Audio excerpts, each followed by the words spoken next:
ক্ষতি হবে পিআর পদ্ধতিতে আপনার বিএনপি যদি ট্রেডিশনাল সিস্টেম অফ ইলেকশনে যায় তাহলে বিএনপি একক সংখ্যাগরিষ্ঠতা অর্জন করবে।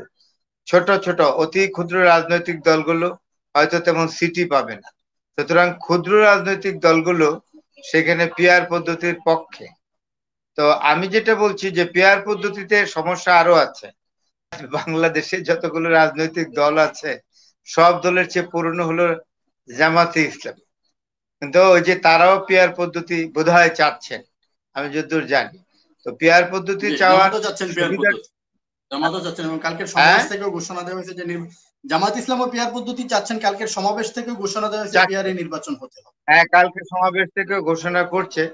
তো পিআর পদ্ধতি, জামাতে ইসলামী পিআর পদ্ধতি না চাইলেও সাধারণ ইলেকশন হলেও জামাতে ইসলামে একটা কনসিডারেবল সিট। পিয়ার পদ্ধতি নির্বাচন নিয়ে রাজনৈতিক দলগুলোর বিভিন্ন ধরনের বক্তব্য শুনতে পাচ্ছি। যে অনেকে বলছেন পিয়ার পদ্ধতি খায় না, মাথায় দিয়ে জনগণ বোঝে না। অনেকে বলছেন যারা পিয়ার বোঝে না তারা যেন নির্বাচন না করেন, রাজনীতি না করেন। আপনি কি বলবেন ফরাদ হোসেন? পিয়ার পদ্ধতি আনমিউট করতে হবে। ফরাদ ভাই মিউট আছে, আনমিউট করে নেন। ধন্যবাদ এনামুল হক মুনির। আসলে যে পিআর পদ্ধতি, যেটা প্রপোর্শনেট রিপ্রেজেন্টেশন, এটা আসলে আমাদের দেশে নতুন। আমরা যতদূর জানি যে পৃথিবীর 80 থেকে 90টা দেশে এটা আছে। এইগুলো সব ওয়েস্টার্ন কান্ট্রি, সেখানে আছে যেগুলো। তো সেই দেশগুলো আগে থেকে এই পদ্ধতিতে প্রশিক্ষিত, কিন্তু আমাদের দেশে এই পিআর বা প্রপোর্শনাল রিপ্রেজেন্টেশন এর যে পদ্ধতি, সেটাতে নির্বাচনমুখী কোনো প্রশিক্ষণ আমাদের নেই। সুতরাং বাংলাদেশে এটা যখন ইম্পোজ করা হবে, জনগণ এটা দ্বারা এই পদ্ধতি দ্বারা কতটা অনুপ্রাণিত হবে সেই বিষয়ে আমার যথেষ্ট সন্দেহ রয়েছে। এক। 2 নম্বর হলো পিআর পদ্ধতি কোন কোন রাজনৈতিক দলগুলো চাচ্ছেন।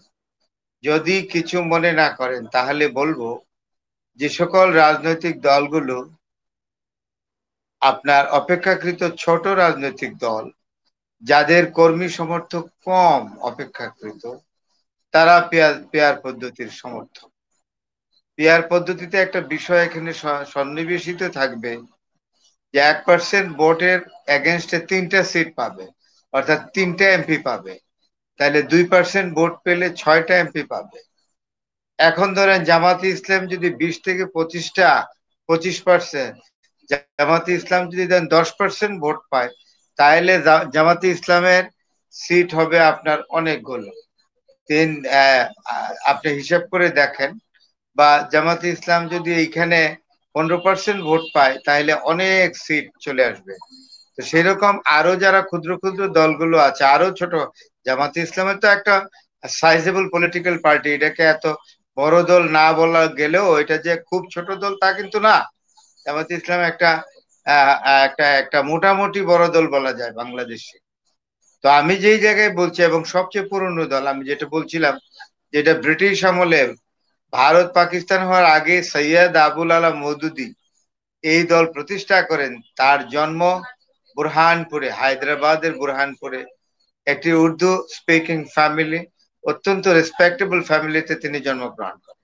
পিতা ছিলেন স্থানীয় বড় উকিল, এবং এই পরিবারের সবাই অত্যন্ত শিক্ষিত। সুতরাং এইটা বাংলাদেশে যতগুলো রাজনৈতিক দল আছে সব দলের চেয়ে পুরনো হলো জামাতে ইসলাম, কিন্তু ওই যে তারাও পিআর পদ্ধতি বোধহয় চাচ্ছেন, আমি যতদূর জানি। তো পিআর পদ্ধতি জি, চাওয়ার জামাতও চাচ্ছেন পিয়ার সুবিধা। পদ্ধতি। জামাতও চাচ্ছেন এবং কালকের হ্যাঁ, সমাবেশ থেকেও ঘোষণা দেওয়া হয়েছে যে জামাত ইসলামও পিয়ার পদ্ধতি চাচ্ছেন। কালকের সমাবেশ থেকেও ঘোষণা দেওয়া হয়েছে চাচ্ছে। পিয়ারে নির্বাচন হতে হবে। হ্যাঁ, কালকে সমাবেশ থেকে ঘোষণা করছে। তো পিআর পদ্ধতি, জামাতে ইসলামী পিআর পদ্ধতি না চাইলেও সাধারণ ইলেকশন হলেও জামাতে ইসলামে একটা কনসিডারেবল সিট পাবে, এবং এর আগেও পেয়ে আসছে। এবং বাংলাদেশের সামনের রাজনীতিতে জামাত ইসলামী একটা পর্যায়ে থাকবে, এটা আমি অস্বীকার করি না। কখনো সে বাস্তবতাকে স্বীকার করতে হবে। কিন্তু পিআর পদ্ধতি হলে জামাত ইসলামের আরো সুবিধা হবে। যতটুকু সিট তারা এমনি নর্মাল ইলেকশন, যেটা ট্রেডিশনাল ইলেকশনে পাবে তার চেয়ে তারা 3 গুণ বেশি পাবে কম হলেও।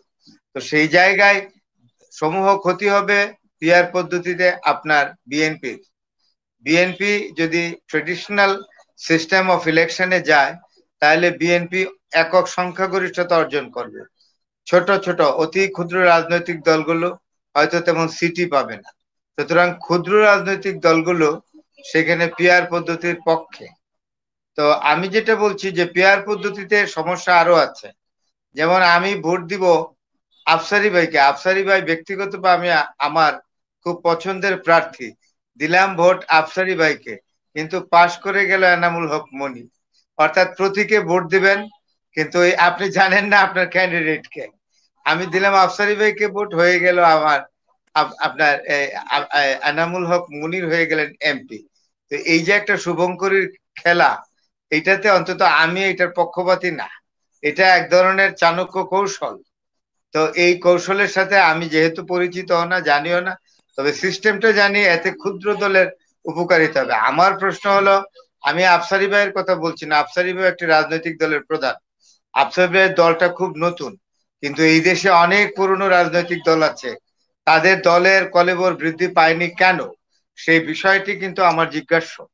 যেমন ধরেন কতগুলো বামপন্থী দল আছে, তাদের তো কোনো উন্নতি নাই, তাদের কোনো প্রবৃদ্ধি নাই, তাদের কোনো এক্সপানশন নাই, তাদের কর্মীদের কোন রকম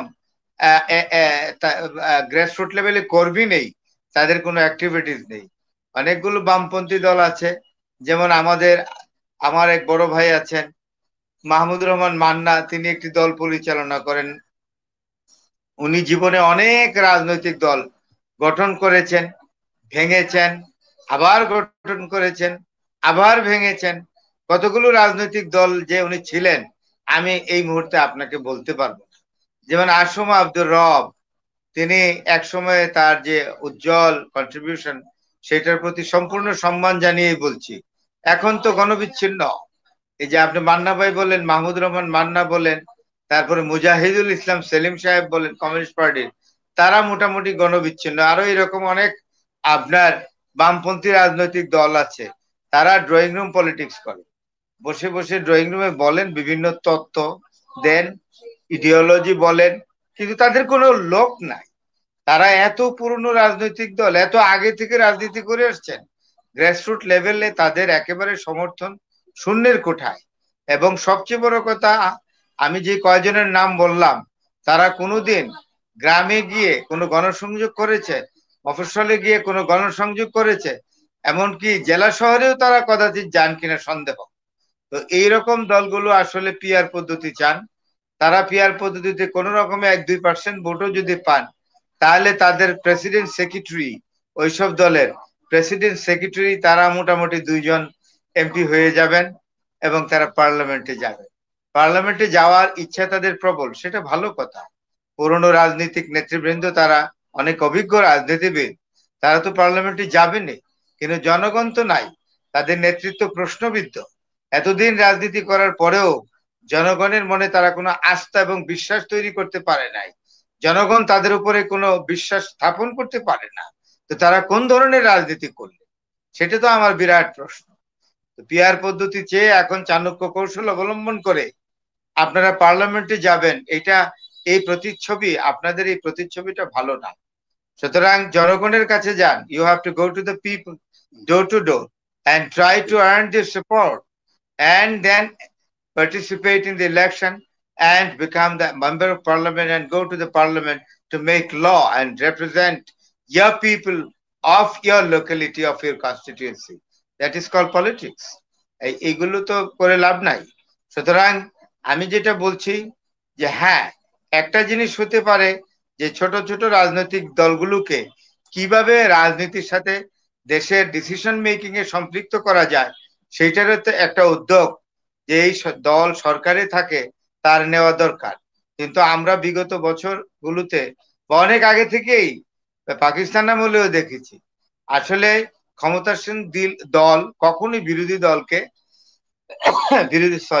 দলগুলোকে কখনো রাজনৈতিক, জাতীয় রাজনৈতিক সিদ্ধান্তে সম্পৃক্ত করতে চায় না, করেনি, যার ফলে বিভেদ তৈরি হয়।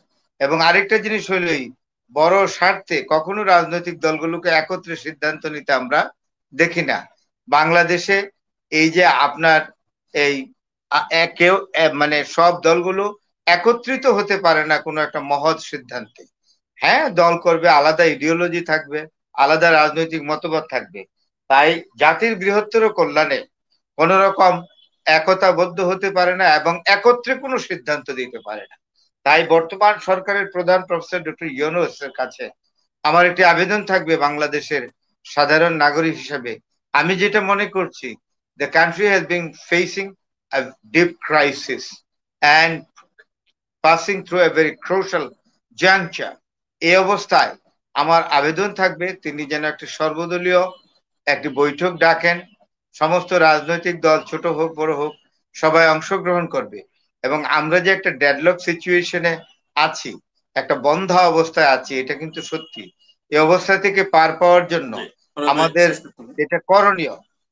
যেটা করণীয়, সেটা হলো একটা সর্বদলীয় আপনার করা, একটা বৈঠক করা, প্রয়োজনে একটি জাতীয় সরকার গঠন করে নির্বাচনের তারিখ নির্ধারণ করে একটি সুষ্ঠু নির্বাচন দেওয়া, যে নির্বাচনটি কখনই প্রশ্নবিদ্ধ হবে না, সেই নির্বাচনটি হবে ইনক্লুসিভ এবং ট্রান্সপারেন্ট। ধন্যবাদ। আমার